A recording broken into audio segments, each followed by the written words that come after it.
Somebody say hello. Oh, I thought you were going. It's me. Hi, man. Hey, Do you even ask, man? I thought you were playing the Alpha Quadrant intro. Am I doing the intro? Not doing Did it. I, like snap the keyboard there? Welcome to the Alpha Quadrant. We're Action. still getting on our feet right now. Episode 3. We have Aron Eisenberg, my co-host. We have our producer, EvelDick, winner of Season 8 Big Brother, and our honored and esteemed guest, Mr. Lee Arenberg. Which Lee has a very interesting background that Aron brought up. Aron said, "Are you doing The Exorcist?" What did you say, Aron? What did you say about that? Looks like he's working on The Exorcist right now. He's in an episode. Yeah. He's a rock star who's been possessed, and they're going to go. I think that was He sold his soul for rock and roll. Dude, I live the Faustian tale. You do, man. How you doing? You in? I'm all right. Yeah, man, I'm hanging in. You know, I mean, this life we lead. It's super. It's hero to zero and back to zero or hero, whatever. You know? Yeah. Hey, So, Aron, did you know that Lee and we both went to UCLA? And he graduated, and you didn't. Yeah, that's pretty much right. He was there before me. I think. What year did you start UCLA, Lee? 1980.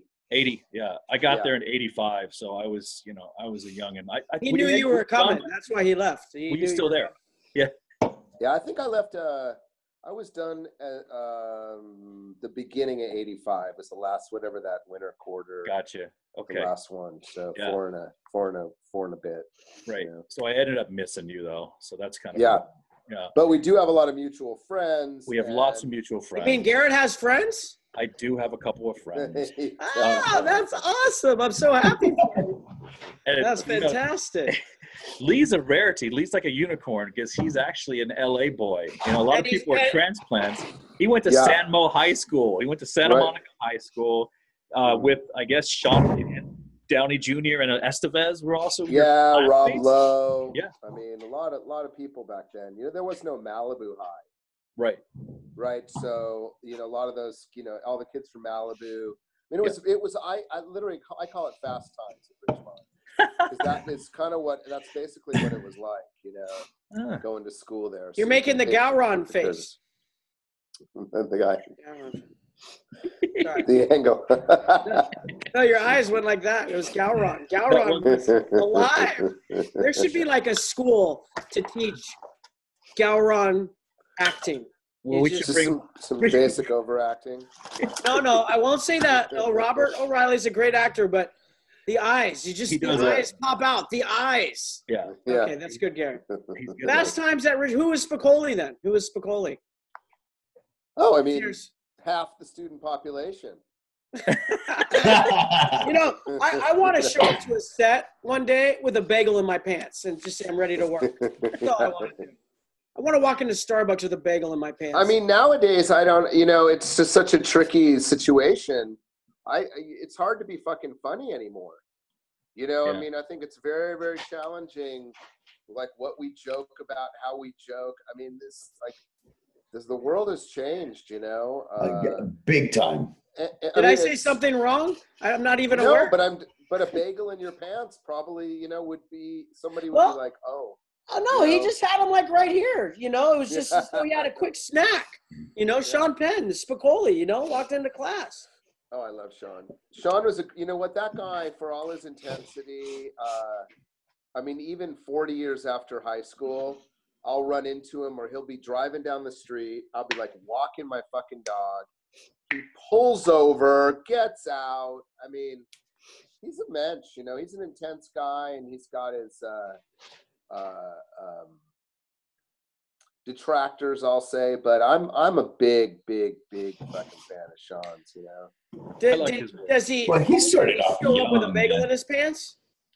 I don't know. He's stuck on that bagel in his pants. He's stuck on the bagel in the pants. If I was Sean Penn, I would show up everywhere with a bagel in my pants. Well, the first time I even remember seeing him in a movie was it Bad Boys when he went to jail? Yeah. You remember that? That He got would have been after Fast Times. Was that after Fast Times? Yeah. I remember it was like such a different role. I mean, Fast Times. He's a method actor. I mean, he's a bad boy. I was in high school living in Southern California when Fast Times came out, and that was every surfer dude that any of us all the knew. characters, the nerd guy who wants to be with, you know, the hot chick, who's the kind of the good guy but doesn't know, and then the too slick guy, and Damone, Robert Romanus, and the guy, you know, the Judge Reinhold thing. Everyone had kind of a Phoebe Cates, everybody's dream. And almost everybody had gotten caught jerking off at some point or another in their life, and like could relate to that whole scene. Oh. Never happened to me. It was a very coming of age, you know. I think that was a brilliant female director. I mean, it was so far ahead of its time, that movie, really. You know what I mean? Was that Catherine Bigelow? No, that was Amy Heckerling.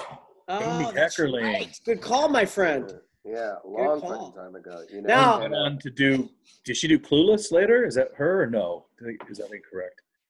Amy Heckerling. Sounds about right. Okay. Garrett, but I mean, just in terms of like, you know, computer. we have our little fact checker.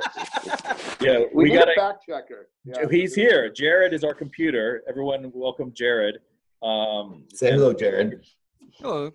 Hello. He's kind of shy. Synthesizer voice you're gonna do. It's not.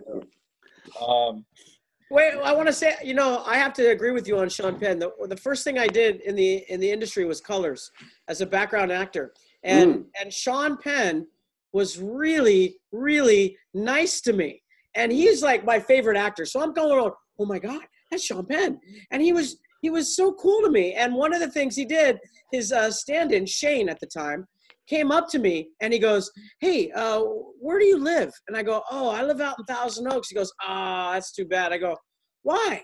He goes, oh, Sean was wondering if you wanted to come out to dinner with us after the shoot tonight. And I'm like, oh, yeah, maybe next time.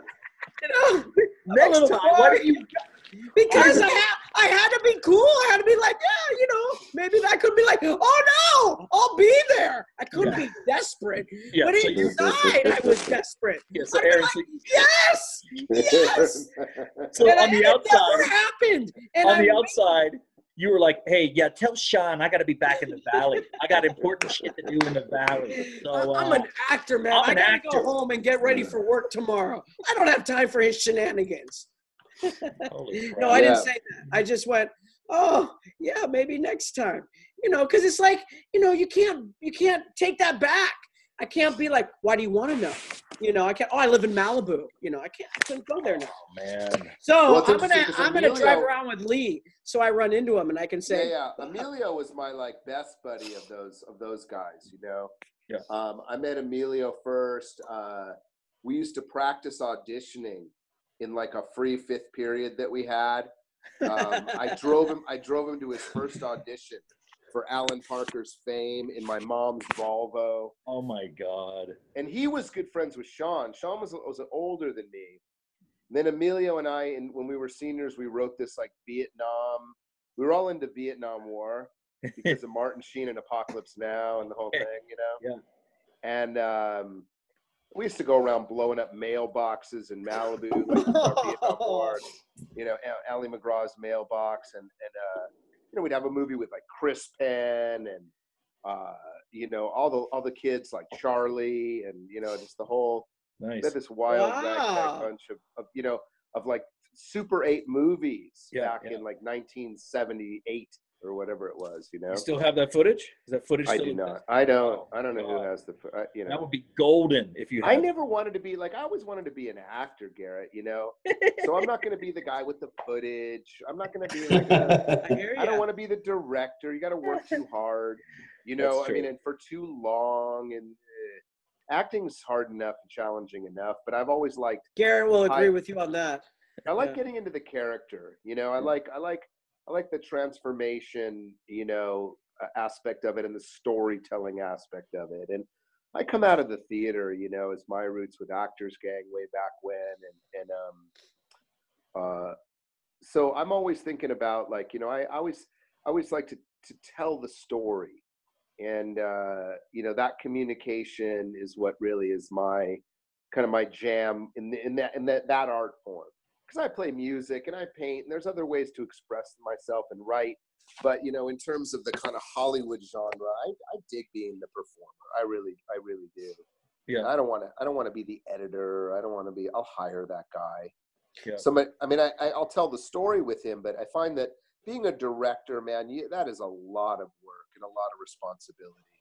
TV directing, I think, is more up my alley in a weird way because, you know, you're a hired gun, and you come in there and you prep for a couple of weeks. You're on it for a couple of weeks. You edit for another month with your post, and you kind of deliver your product. And it's maybe a 2 or 10 week commitment, and you get to tell your story. But those movie directors, man, that's years in the making. Yeah. I don't have the patience, you know. I really don't have the patience for That's that. true. Hey, just to reference what you said earlier, you're part of Actors Gang. Actors Gang, for those of you, well, you know, a lot of people out there probably don't know, Actors Gang was comprised of a bunch of I don't know. UCLA theater majors. Is that correct? With Tim Pretty Robbins. much. Tim Robbins was. Tim was like he was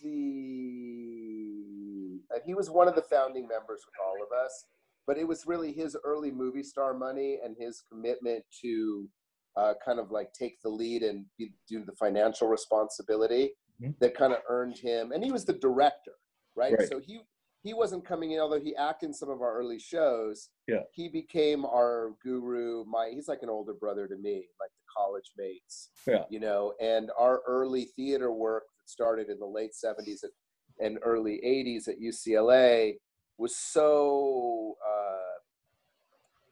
there was something about it because it was raw. It was very punk rock like, and we did political theater.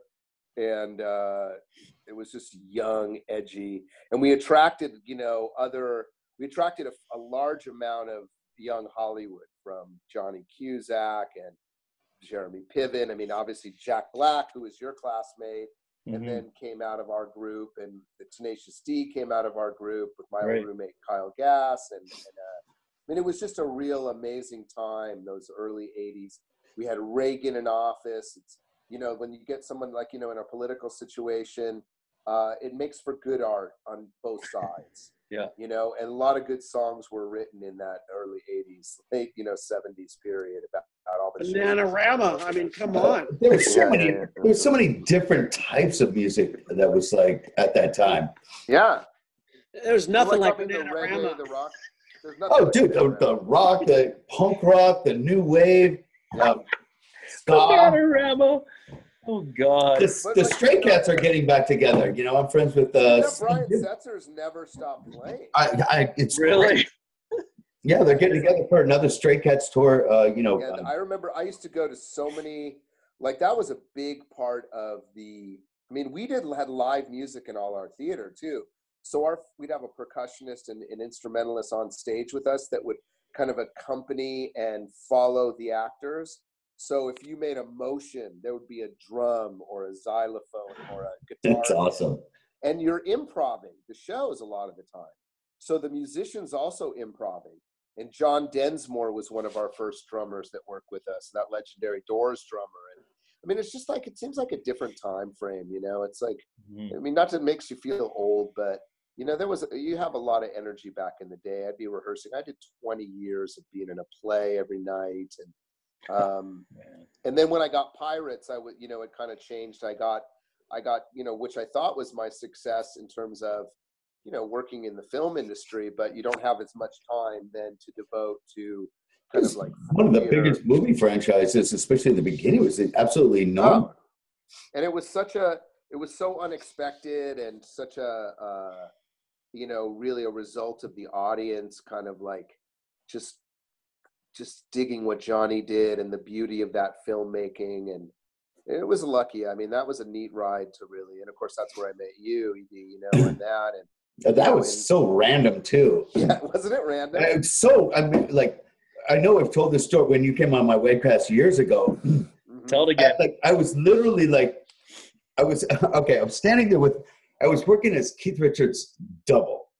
And I'm standing there with a friend of mine that I knew, like, from real life. He was playing an extra in, and me and EJ were hanging out. And here comes Lee, one of the stars of the movie. It's like comes like, there's no other word to say but marching up. Comes marching up to me, and he just sticks his hand out, and he's like, "Hi, I'm Lee Arenberg." I'm like, "Oh, motherfucker, you know what's going on? I'm EvelDick." He's like, and we just started talking for like an hour or something. We're just like talking, and when he's like, "All right, well, you know, we'll catch up later," and he leaves. My friend EJ, like Lee literally never said anything to EJ. It was so weird. It was just me and him talking. And then Lee leaves, and EJ turns to me and he's like, "I think he thought you were somebody else." But then later that day, it's like we're all in the cafeteria for lunch, and he's like, "You know, hey, EvelDick, come on over." And I'm like sitting at the with all the A stars. It's like my friend EJ. "Oh, see you later." Fuck EJ. It was a lot of fun, man. It was so funny because everybody on set, like, I don't do that. You know, I got that gig from a girl, TJ, that was like in casting that I just know as a friend, you know, from like the rock scene in Hollywood. I wasn't like signed up with her agency or anything. And she called me up and asked me if I, you know, do you want to be Keith Richards' double? You get to hang out with him and Johnny for, you know, however long. I'm like, fuck yeah, right on, let's do it. And I get to dress like a pirate, motherfucker. You look good, dude. You look like a rock star, you know. You no doubt that was like, you know, that Keith's character, and then obviously Johnny based on the rock star, but that Teague look was like super full on rock star, because they were worried about Keith, you know. Like, they didn't know how to handle having Keith Richards on the set. Oh, yeah, that was another thing that was really weird. It's like everyone from the stars to the producers to like the makeup people, like they were all coming to me for me to introduce them to Keith, because I was the one that was hanging out with Keith all the time. And I just thought it was like really weird. Like, I'm like passing by Keith's trailer, and he's like, "Hey, Dick, you smoke?" I'm like, "Smoke, get high with Keith Richards? Fuck yeah!" I'm like up in his trailer smoking out of a big old corncob pipe, you know, with him and Johnny up in his trailer.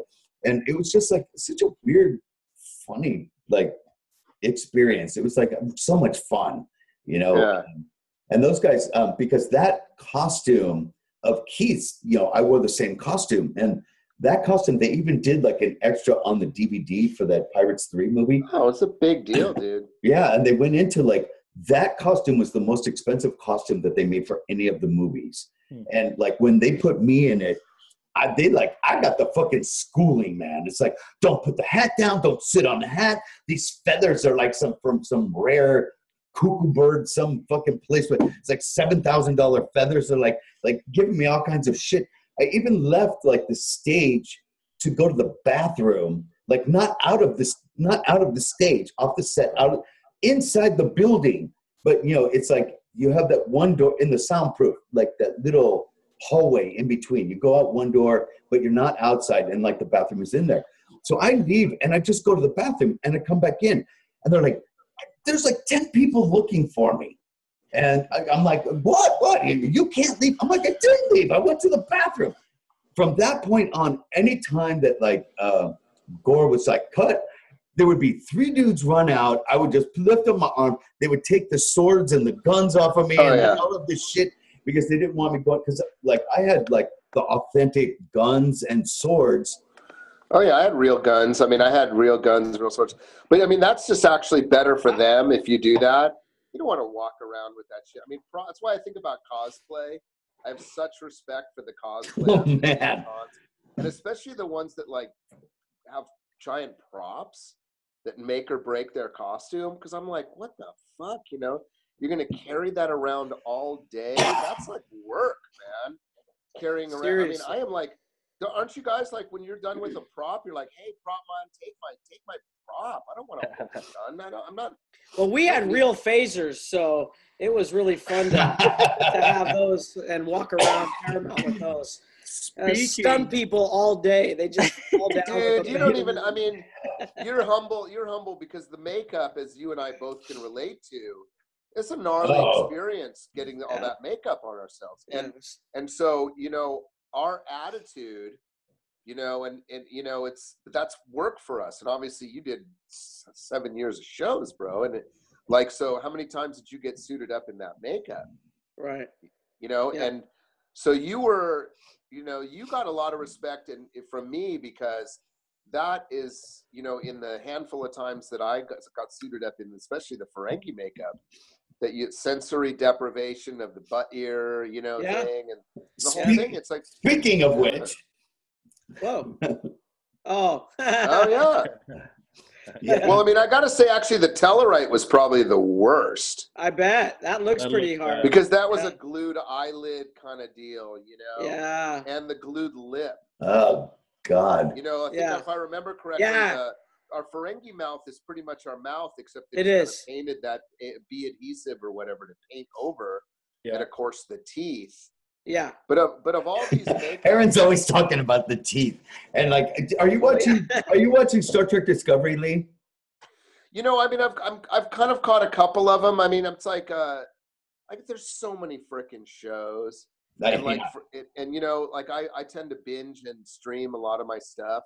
So it's whatever my 10-year-old, my wife, like whatever we forget what the last thing we kind of like rolled through was, but we tend to be like a year behind. You know, when you got a 10-year-old, it's mostly about Little League, and he plays hockey and he's playing basketball. I don't know, I'm never home, you know. We were talking about the teeth on the Klingons and like, messes with their, pronunciation. Well, yeah, it affects the way we speak. You know, I don't know how you felt, Lee, with the teeth from the Ferengi, but it forced me to pronounce my consonants a little bit harder. Absolutely. Yeah. And you couldn't really hit your S's. You know, correct. We wore very similar teeth in Pirates.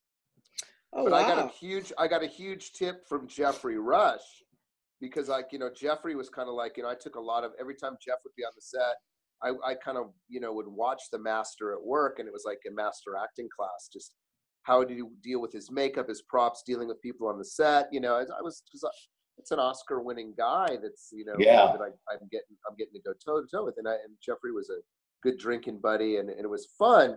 But he had the dentist, the makeup dentist, really Dremel his teeth super, super thin. So that, because it was the S sounds that, like with the Ferengis, you know, that we don't have the time, even as great a makeups as Westmore and those guys would do for us. They're not investing a fucking shitload of time beyond like a dental mold. And I mean, for you guys, the stars of the show, they are, but I'm wearing like one of Armin's pieces or maybe some of your cheek pieces. They're not making any real latex. I actually think you borrowed my teeth for that episode. I might have, you know. And then and for sure on Next Gen, you know, because they would literally, you'd walk in there and they go, that butt head looks good for you. You know, off the wall. That sucks, because you're wearing somebody's head after they sweat in it for 15 hours. They clean, you know, I mean, but honestly. That's what they told you. Smithson, I had Smithson, I had Q, I had Steve Anderson and Brad Doom. I mean, I had guys that really were pros, you know. Sure. Yeah. That's the thing. You know the difference when you're getting made up by a fucking pro. Joel Harlow did my makeup on Pirates 300 times, or, you know, these guys, half the guys that have done the makeups for those shows have gone on to Oscar winning or nominated or Emmy for sure. It's the best in the business. And you know, there's a lot of talented makeup artists, but you need a lot when you're doing a show like a Star Trek or a Pirates. You might have 50, 70 artists on the movie on a big day. Oh, that was like that. Seriously, that was like so impressive. Yeah. It was like seriously, it was fucking nuts. There was like, I got like put in the A trailer with like, I'm doing my makeup, next to me is Jeffrey Rush, and then the guy that played Bootstrap Bill that's in the chair for like 8 fucking hours for every Stellan Skarsgård. Oh my God. And then they had like the B trailers, and then like, you know, Johnny had his own trailer to get his shit done. But then like they had like an army of extras that are like. Well, Johnny got his done in the A trailer. Johnny did makeup in the A trailer. Absolutely. You got in Jeffrey's chair, and then next to you would have, if it was all timing, because Johnny would be next to Jeffrey, you know. But Johnny got to would go through there fast, you know.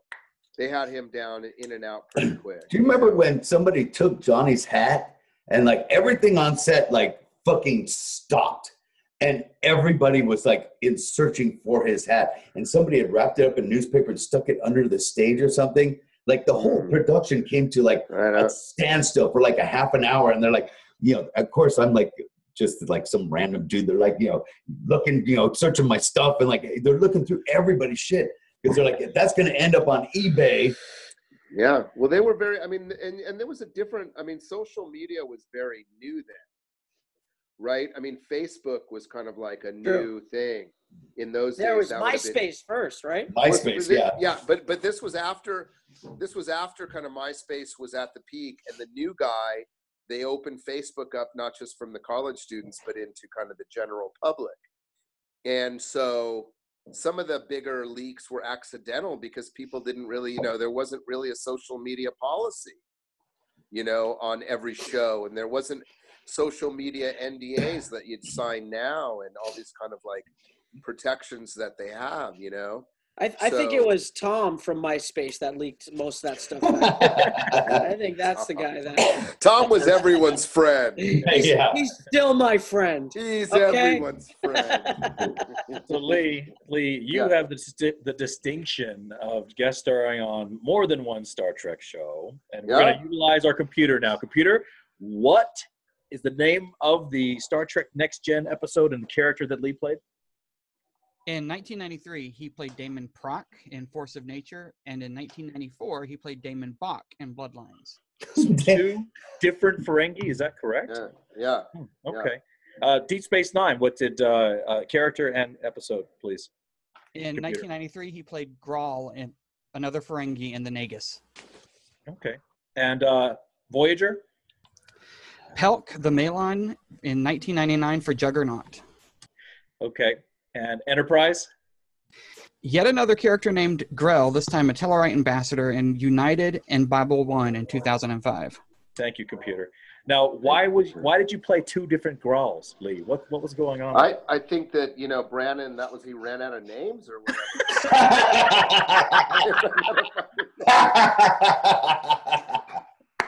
How else do you explain it? It's like, I was like, imagine Mike. I was like, I've already done this. You never said anything. I was like, those were such great gigs for guest stars. Yeah. Because the guest star would be the first guy into the chair. I was like a 3:30 a.m. call. Mm-hmm. And then I'd be the last one I would always be in the last shot. Yeah. So the overtime, like if you got yourself in those days when you got yourself the 8-day shoot, which was also a long shoot, a lot of the other episodic were 5 days. And the Star Trek, if I remember correctly, was an 8-day shoot. So those were, that paycheck back in the day, that was, you could live for a few months on that. Yeah. And, I don't recall. I don't think we had one scene. I didn't even see you when you were on Voyager and Juggernaut. Well, we had we had a separate thing because remember the characters, the Malons were space garbage men. They lived on the most beautiful planet, and the story was that they had this kind of radioactive waste that they had to, once a generation, it's like being an Israeli or South Korean, you have to go like do a garbage mission. It was like a rite of passage of an Apache. Go kill a deer by yourself with your teeth. But in the way they wrote it was like, take this garbage. And there was allegedly a monster that would kill people on these missions. Oh. And it turned out to be somebody who got, fell in the waste or whatever. And right. Yeah, I had a death scene in that one where I get like my face burned off, or it was pretty rad actually. Yeah. Garrett, did you read the script, Garrett? I honestly, that episode flips my head. I think we may have had one scene together, kind of on the bridge, or there was one scene when we were, kind of like on your ship for like one exchange, and then because I remember that Kate was like, Kate used to be married to this old theater director, Bob Egan. That's right. Probably in the days before your show started, and Kate, Bob worked at the Mark Taper Forum. That's right. Which is where I got my start in the professional ranks. Yeah. It was my first pro job was on stage downtown at the Music Center, and so I would do a lot of workshops with them, and they would come see the Actors Gang shows. Yeah. And it was at a bar in downtown LA after one of our shows, where Bob had come with Kate, and I was sitting at a table with her, and we were having some drinks, and she told me to quit my job in the computer business, and that to be a professor. I was 22 years old. She goes, you're good enough. You just you gotta get out there and like need that job to pay the rent. That's what the pro actor is. And so, you know, when I finally was got to work on that, I was like, well, that's a kind of a full circle. It took you know, whatever, about 10 years of acid production. So did the conversation kind of sound like this? Was she like, Lee, you're so talented. You really should quit your job now, Lee. Something like that. I think It was just like that. Yeah.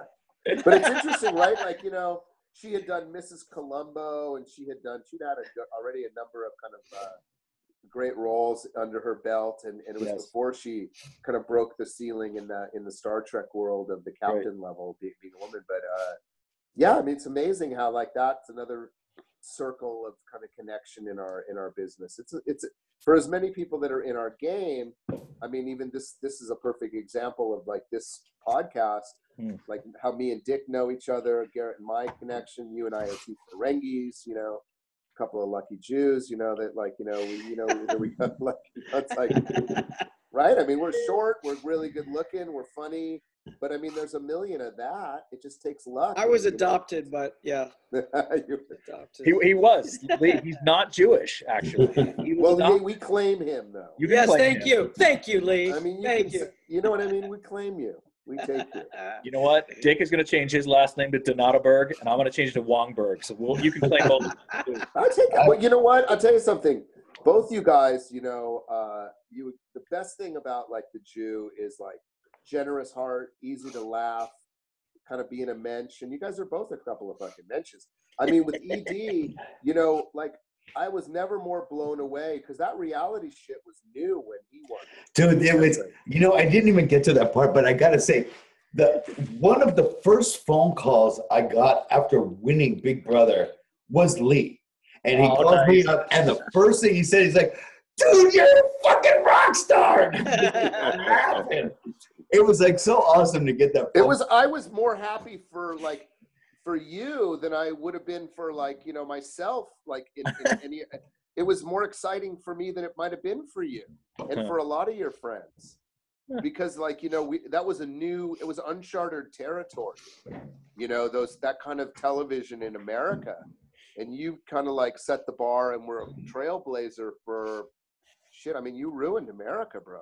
You know? Ruined it. Well, I mean, because you're the quote bad boy character. The way you played the game was so brilliant that suddenly everyone that devious character that now is an archetype on all shows, they cast it. Because I mean, obviously, you know, there was a time when reality came out that people were like, "Is this real?" They would ask the question, right? They don't realize, well, there's writers and there's, you know, that there's, you know, dolly grips and there's track laid and they're, you know, they call you aside and they set up, you know, different scenarios. And, craft service. Yeah. Well, remember The Hills, that MTV show, people were shocked when they saw them filming it and doing another take. Right. You know? Yeah. It was like, oh my God. I was like, it's scripted. TV? Yeah. Yeah. So, but you guys, you know, with your show and that whole thing, it's like, especially Big Brother, because it was an intense thing. Like was it Julie Chen or whatever? So interested. Oh my God, EvelDick had a sandwich. back in a moment. And you know what's so funny about Julie was, like everybody in the house either called me Dick or called me Evil. Julie Chen was the only one, and she was like constantly, "Who is this man who calls himself EvelDick?" You know. So, are you friends with her now at all? I haven't had the pleasure to watch you set up the archetype. So Julie is so apart from everybody. It's like you don't go and hang with Julie Chen. You know. But so, I do have to say that I've run into her assistant. It was like this little tiny bald French gay guy, like super, super nice. I ran into him at a Survivor party and he was drunk as shit. And he must have come up to me like at least 10 times. And he's like, "Dick, Julie loves you." Like over and over and over. Well, she is married to she's married to the Yeah. Yeah. Yeah. So hey, I like how you called EvelDick ED, Lee. I think ED is a nice. Yeah, there was actually a couple of people. Well, one girl in the house called me ED. She was a real Christian girl, and she couldn't bring herself to calling me evil or dick, so it went to. I've always kept the two together because I just thought it was like such a good handle. And the funny thing is because I knew you, and I thought you were one of the coolest fucking dudes, So it was like, I could see your manipulation of the people. I could see you playing the game.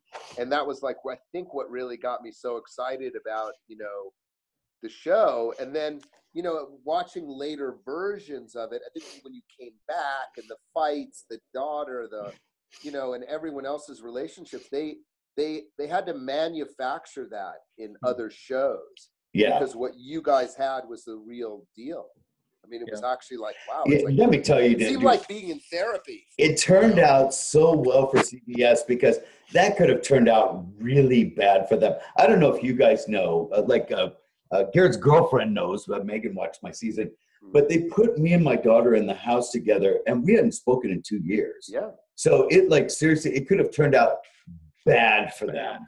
But it just happened to be that, I had to struggle through the first month or month and a half of this girl that just hated my guts and building that relationship again. And then we started working together and just whipped everybody's ass. So I think it was like a fairy tale. I used to call it a fairy tale.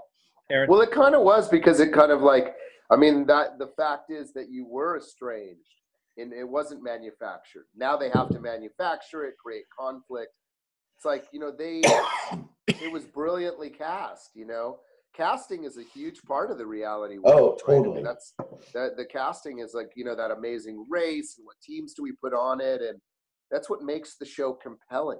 I think Garrett and I should do the Amazing Race together. I think well, that would be a great show. I mean, you get to travel the world, Star Trek, The Amazing Race. I may end up strangling you by the end of it, though. But I will say that they're about to premiere the Celebrity Big Brother. Lee, would you ever be on Celebrity Big Brother if they asked? No. I wouldn't. It would just be like, I would be too afraid. The thing is, you are being filmed 24/7. There's literally a camera. There's nowhere you can go in the house to hide from the cameras. Even in the shitter stall, there's a pen camera up there. What? Yes, well, 100%. So it was like, there's been a couple people that I know that that might have been asked to go on Celebrity Big Brother. And so I actually got a hold of, Bobby Moynihan. And I'm bringing up his DM right now. I hope he doesn't mind. I didn't even ask him if he was going to be on. I wrote, I saw he was following me. I thought I'd shoot you a DM. And I went on to his Me, Myself, and I sitcom that got canceled. I actually liked it, so I told him that. And I'm like, big rumors about you being on Celebrity Big Brother. If you are, good luck. I didn't ask him. I just put it out there. And he's like, oof, there is no world where I sign a piece of paper that says you can film me while I'm taking a shit. I'm a fan of the show, but I'm going to stick to hosting competitions. Yeah, I mean, it takes a kind of it's very, very interesting because, that kind of, it becomes an existential hell. If you're having a bad day or you're having, every single thing is broadcast. If you say anything off color, a little bit sideways, TMZ is going to pick it up, and your ass is going to be scared when you get out of the house. Yeah. It happened a number of times, last season on the Celebrity is going to be it's going to be way up a level, but even Big Brother 19. That there was some guy that you don't make rape jokes, right? And we all agree on this. Rape jokes aren't funny, right? And it was well, George Carlin would disagree with you, but yeah. This was the political correct climate and the Harry Weinstein climate. Absolutely. Thing that's going. You don't fuck around, joking about rape jokes. So you don't joke around about bagels in your pants. I was trying to warn him. Career's over. It's okay. It hasn't even restarted. Hey, so of all the Trek episodes that you guest starred in, Lee, what's your favorite experience or your favorite character? Man, it's hard not to be like when I was Damon Bach and kind of was the arch nemesis of Picard. Because there was something about that for me, like Patrick Stewart and getting to do scenes with like Frakes and LeVar and you know, Spiner and that character was kind of like, he was like the most cunning character in all the kind of pantheon of the Ferengis. He was just this guy, he was bitter, he was like determined to kill this, who he thought was the son of Picard. Turned out not to be his son, but, you know, was the son of an affair partner that Picard had. And I love getting to see like Patrick Stewart work. And that was probably the number one. Although, I mean, I had a great memories from all of it, because that's how I kind of roll. I figure like, you know, especially as a character actor, you kind of have to, it's the stories you tell and the experience you have that really make you rich. You don't, you know, it's not going to be necessarily, you don't get enough cracks at it, you know. You're really fulfilling a function. Armin Shimmerman on our show was so nice to me. I had this long kind of Iago-like monologue, and he insisted that I run it with him until I was really comfortable with it. And that kind of like real kind of like generosity of work made that a really great one. I love Scotty Bakula. Scotty was fucking awesome. And so there was something I think on each one that was really neat. And also like, I wasn't a Trekkie, right? Like, but I became it because of the power of the fandom. The fandom, their knowledge, and their kind of like digging every little minor character, and including mine, and welcoming into the family, you know, that was neat.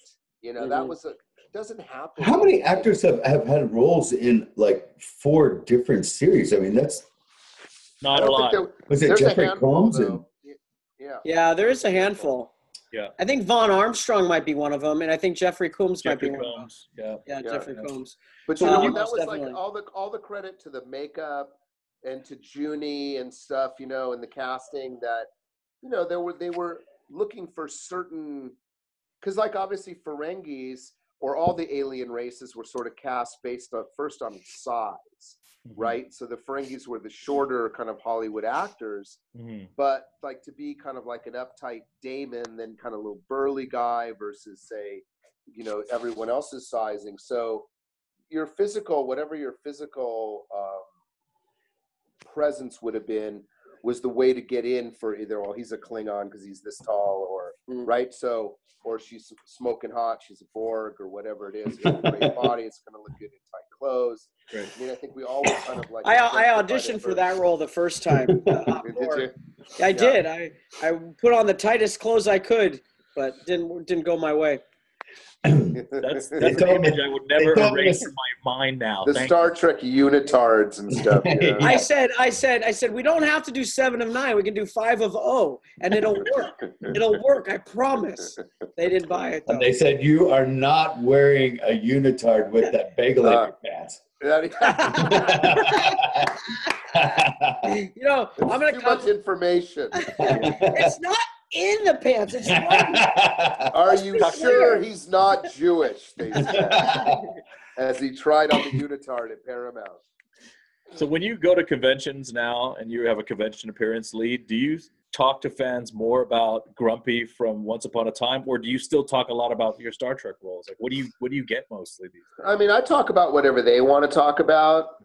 You know, I'm more interested in talking about Moroccan rugs I sell, or bigger issues in the world. You know, like the stuff that we like to talk about. You know, or where's a great restaurant in your hometown, or how neat is it here in Calgary? What do you guys do when it gets that cold, or we're in the middle of Edmonton? You spend a lot of time up in Canada right now shooting the. I had, Once yeah. Upon a Time. I'm kind of like, they rewrote the show, so I did 6 seasons of that, and then this now in the 7th season, they haven't had really anyone back except for a few characters, because they made well, a lot of the guys' contracts were up, and so they did a kind of a soft reboot of the show. Oh, weird. So, yeah. I mean, it was disappointing because I liked being on it, but sure. I didn't know that your role was done. Well, it's not done. They just haven't figured a way to bring those characters from the Storybrooke in Maine to where the setting is now in Seattle. So it'll be some sort of alternative reality. I guess the characters that are in that world from the other world have new identities. Like Mirror Grumpy, who's actually happy, but the happy is now grumpy. It would be amazing. I think with the beard, as long as I kind of like have the beard look going, which I grew right for that because I didn't want to deal with the makeup on that one, and that makes it pretty recognizable. And let's face it, like how you guys appearing on network television for that many times over that many years to millions of people, you're locked into their psyche. And so this character, Grumpy, brought me the name recognition of like, are you Lee Arenberg? Mm-hmm. Whereas Pirates, they would still be like, because it was the makeup and I look like Ben Franklin on crack, and they'd be like, I think I know you, but you're like, you talk like a surfer, but that's English. And like, yeah, people would be like, I thought you were English, and I'm like, no, that's the game, And it really, but it's funny how like when you're American and you do an English accent, they can't handle that. They get fucking freaked. Mm-hmm. But if they expect the English and the Australian and the Irish to come here and do our accent, yeah, it's like very rare, That always trips me out, like especially like bands. You hear like the music and like you don't hear any accent in them singing. Yeah. And then they're in an interview, you're like, they're from England? Like, what the hell? They're Scottish. So Once Upon a Time is filmed not in Vancouver? It is filmed in Vancouver. Okay. It's filmed in Vancouver, but the setting was, in the 6 years I was on it, was Storybrooke, Maine, which was a fishing village. And then this season, they switched to, it's called Hyperion Heights, and it's a Seattle based kind of thing, so it's a little more inner. Like we shot in a fishing village called Richmond, which is maybe 25-30 minutes from downtown Vancouver. Yes. And now they're shooting a little closer to downtown because they're using a lot more modern kind of stuff, where we would be like on the docks or at the cannery or on the main street of the town. Okay. But it was all Vancouver. You were mentioning Edmonton and Calgary earlier, so I didn't understand. Well, because that's where you and I would be doing our conventions. Oh, got you. I was talking about more the convention circuit. Copy that. How that in terms of my interactions with the fans, but that could be, anywhere from Europe to Asia to all over the States and Canada. Asia. I haven't gone to Asia yet for a con. I would love to. Yeah, I'm working on that for you.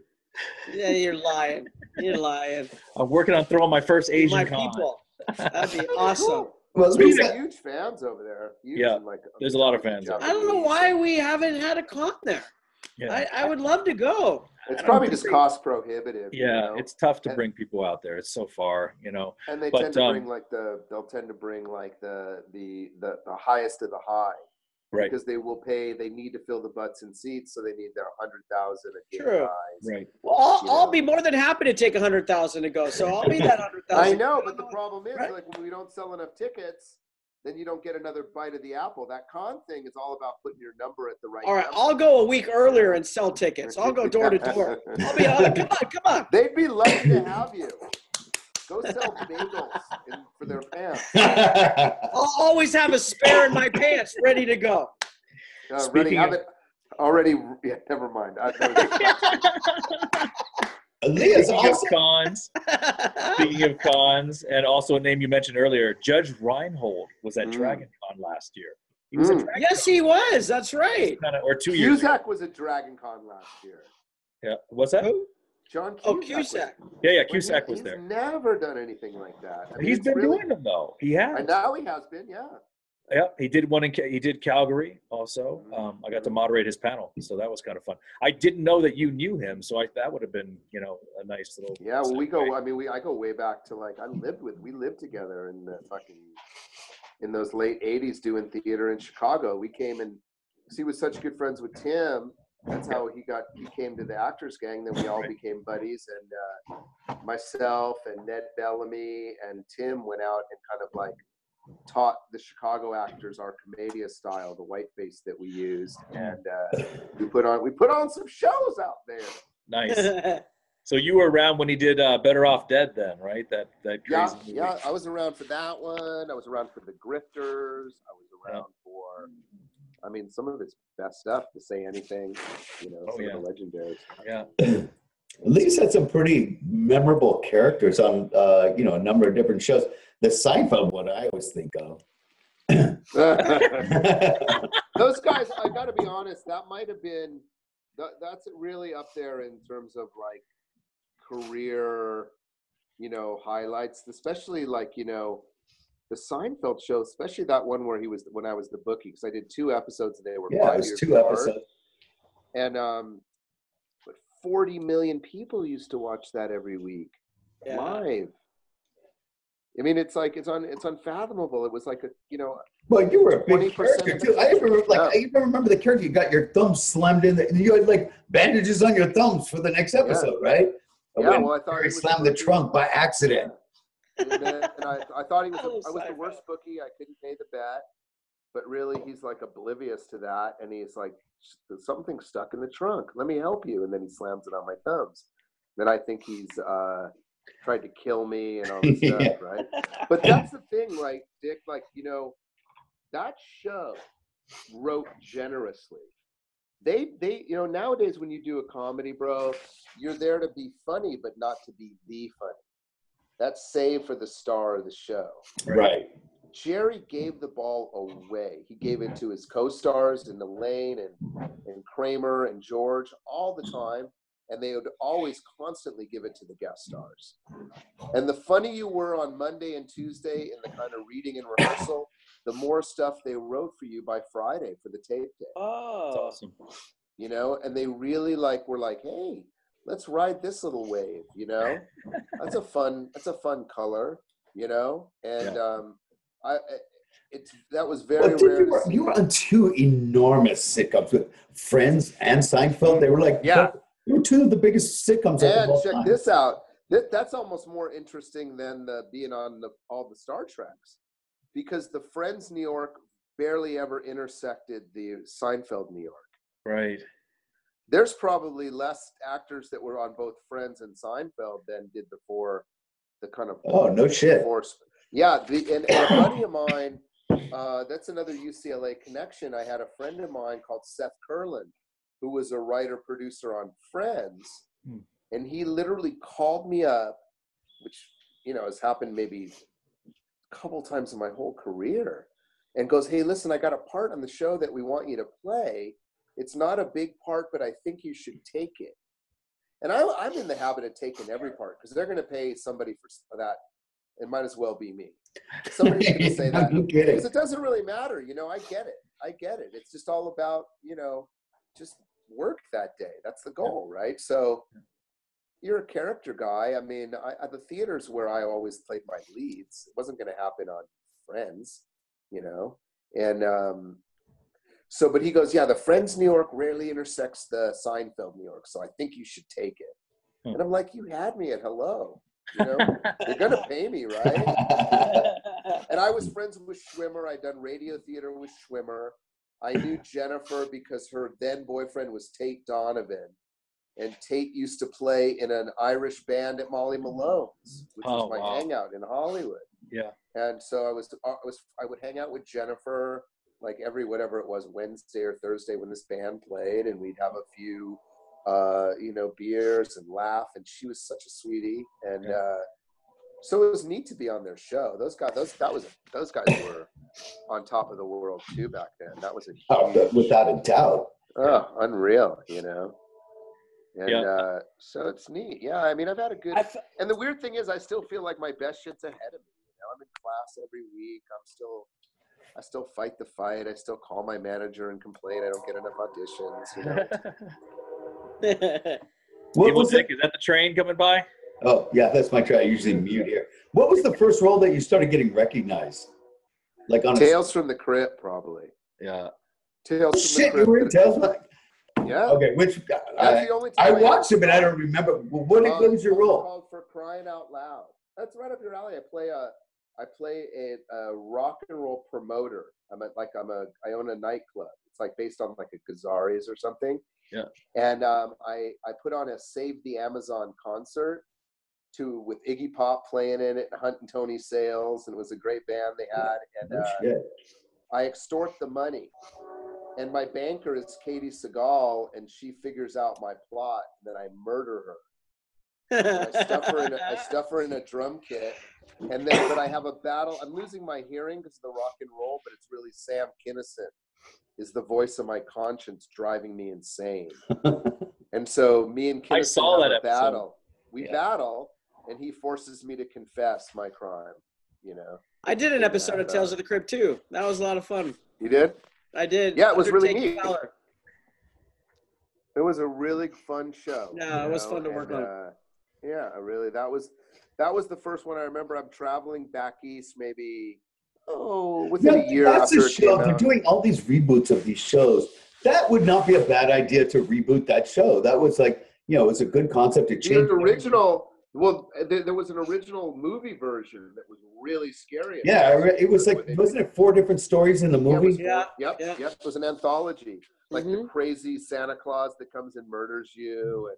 And I mean, wasn't one of those Ted Danson? They buried him like up to his neck in sand and waited for the tide to come in to drown. And they had his wife. They did the same thing to her. I don't remember exactly the story, but they had a TV where they would be watching each other drown as the tide came in. And like that was the end. It was like one of those shows. It was awesome like that.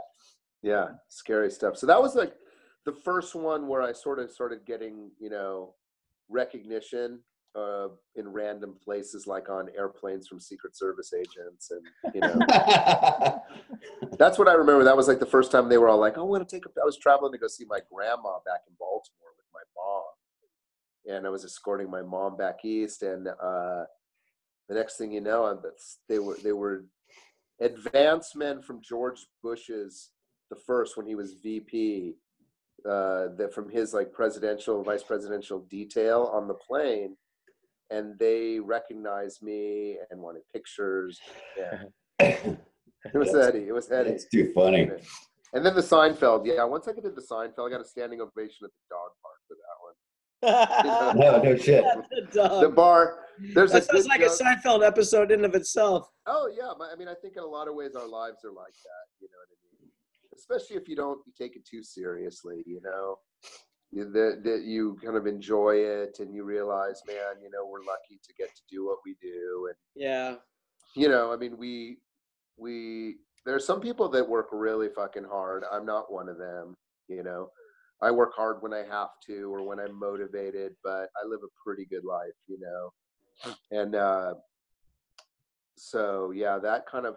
And I've learned a lot from that adulation, because it's like it can be too much, in this day and age of the social media and too much access and too much information. I mean, it's a sure way for the ego to get out of control a lot of the time. For at least for myself, I have to really kind of watch it. Yeah, we're dealing with Garrett with that. It's a struggle, but we're making it through. I got to say, though, that Tales from the Crypt, I saw all those episodes, but the only one that I still remember was your episode, Lee. Oh, you took that pencil and you shoved it in your ear at the end. Yeah. I was like fake. I was like, ah. Yeah. So he wants to shut fucking Kinison up. Yep. Oh, yeah. And meanwhile, I'm going on Monday nights to the Comedy Store, which was the free night up there, and hanging out and partying with him and getting to know the guy. Oh, Kinison? He was like, oh my God, all those comedians. Oh, yeah. That was like Monday That was night. the time of like when the comedians were like big time and they were all out of control, doing all kinds of drugs, had all kinds of. They had as many groupies as the rock stars did. That place was really a great. So Monday night we would go see Chucky Weiss and the Goddamn Liars over at the Central. And then we would go to the Comedy Store, and it was free on Monday. And it would be like Eddie Murphy doing, raw, like rehearsing the material. Oh my God. The biggest comedian You know who the big star was there? Jerry would come and do his act. Yeah. Richard Pryor would still show up and do his shtick. But Dice, that was Andrew the height of Dice Dice. Clay. That was the height of Dice's, you know, hey, Wow. tisket a tasket, suck my dick, you know, hey. Yeah. That was the height of his thing, you know. And but all the guys, my experience with all of them up there, except for the ones that were completely neurotic, but anyone that was kind of close to being kind of normal was a really cool, fun hang, you know. Did Kinnison introduce you to Belushi? Did you meet Belushi at that time? No, he was already gone then. He was already gone. You know? Okay. Yeah, I knew when I first started auditioning, which would have been the summer of 1986. They were making, the first movie I read for was Wired, to play Belushi. Okay, and I'm hanging out with Cusack and Jeremy Piven, who also auditioned for that part, and we both got threatened with death from Jim Belushi. We used to play softball over in Brentwood, you know, and like, I can never forget. I mean, I couldn't tell if he was serious or not, but he was like, "Hey, don't any of you little fucks, you know, play that part. That movie's a piece of shit. A bunch of lies about my brother, you know, all this shit." And I was like, "Whoa, okay." I mean, I don't think I'm going to get it anyway, you know. But because he famously went in and like trashed. I remember that story. I was going to bring that up. Yeah. Yeah, that was right then. That was like the first. Well, my very first audition was for Saturday Night Live. You know, off of doing the strength of my stage work and how crazy that stuff was. And they wanted in that year to add Tim, Johnny, and this actress that was working with us called Carrie Armstrong. And they would have had me on there and maybe one other person as kind of an actors gang. We had done little videos and our own kind of sketches. But it was the year after Downey was on and Joni Cusack and Michael Hall was on, and they were like, I don't know if instead they added that year Kevin Nealon and Phil Hartman. You know what's crazy, Lee? That was my dream growing up, was to be a cast member of Saturday Night Live. But here's the issue I have now with SNL. How many years has it been on? 40 some odd years? More now, probably. More, right? Yeah. Not once Computer? they had an Asian cast member. Not Really? once. So does that mean that the EP is racist? I don't know. I mean, this is something that's always kind of confounded me. Not one time in the entire history of SNL. See, now the joke would be, well, Asians just aren't funny. Yes, I heard that. That's the first thing that came to my mind, man. That's the first thing in my mind. I was trying to think of like what funny Asians are there. We got John Cho, and I'm like drawing a blank here. Well, Ken Jeong, really funny. he's There's funny. So many. Kenny Jeong. I mean, of course it's ridiculous. You're pretty funny when you know what I mean. It's like there's obviously it's a good question. Garrett's funny when he doesn't try to be funny. So yeah, it's a conundrum for me, and it would fuck me up too, to be honest with you. Yeah. You know, like in terms of like, you know, because the thing about equality means that once you achieve equality, you're no longer able to complain. Like if we had real equality, then there would be no need for it would actually just be based on, well, I think it's kind of funnier. That guy's kind of funnier than that guy, or that girl's not as funny as that girl, or that girl's kind of not as pretty, in my opinion. Because everyone's equal. It's like, you know, but you know, I don't think there's ever been a. Oh, go ahead. Sorry. No, struggle, bud. Oh, I was just gonna. Oh. All right, I'll finish. We got Chip the struggle, but let's just say the struggle. Like, you know, honestly, let's talk about it, because, you know, that's something that we really, you know. The struggle is real for everybody. Doesn't matter, you know, at different points along the way, especially in Hollywood, you know, the doors have been closed to a lot of different people along the way. And, you know, like the diversity thing in, like, they're talking about, say, the Oscars, which came out today, you know, there's the people that got nominated, I think were all terrific. And, but if you feel like you're slighted because of something along the way, well, fuck. I mean, now is the time that you're able to at least express that. So I can relate. Why? I mean, a funny fucking Asian, absolutely. I mean, Ken Jeong to me is one of the funniest people ever. He's hilarious. Like his commercials and his guest stars and he's just fucking genius. So, do you have Lorne Michaels' contact info? Will you ask him for me? Why are there no Asians, Mr. Michaels? Why? I thought, when honestly, Lorne Michaels was, he was pretty straight up with me that, that I was talented or whatever. I mean, it was great. It wasn't going to work out on the show, but he really appreciated me showing up, and he liked some of my writing stuff. And he goes, if your buddies at all wanted to do it, you would have had a gig. So maybe you should go get mad at them, And I was like, I mean, life's too short, and I probably would have like blown it anyway, at the time. I was a wild child, So, you're still not a wild child? I think you're still a wild child. I'm getting old, bro.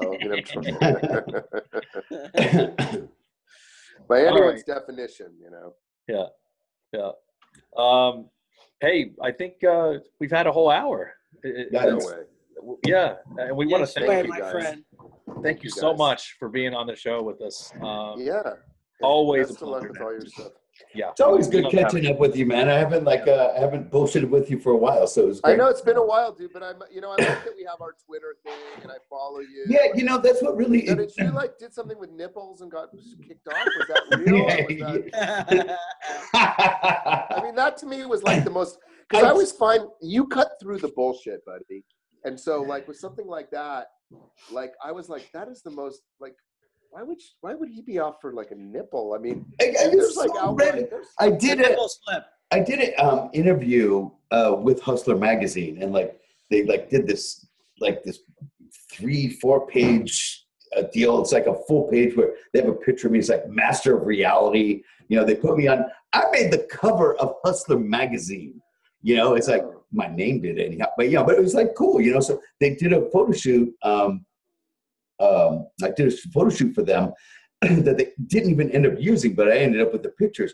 And one of the pictures was I was sitting on a stool, and they had a naked girl on each side of me. And I cropped it down to take their heads out of it. So it was just from my head up to their shoulders. And I used that for my little Twitter picture.